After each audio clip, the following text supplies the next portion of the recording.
আসসালামাইকুম। আজকে 7ই September pixel bars daily combo.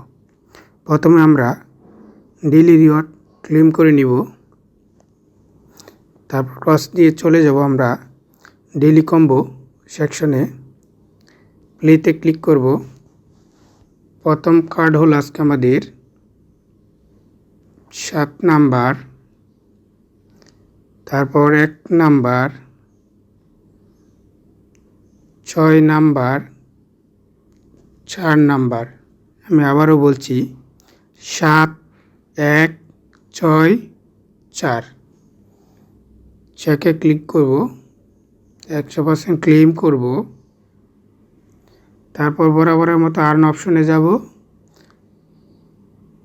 আর্নের click করার পর আমাদের ব্যালেন্সে ডেইলি কম্বোর ব্যালেন্স সহ যোগ হয়ে যাবে।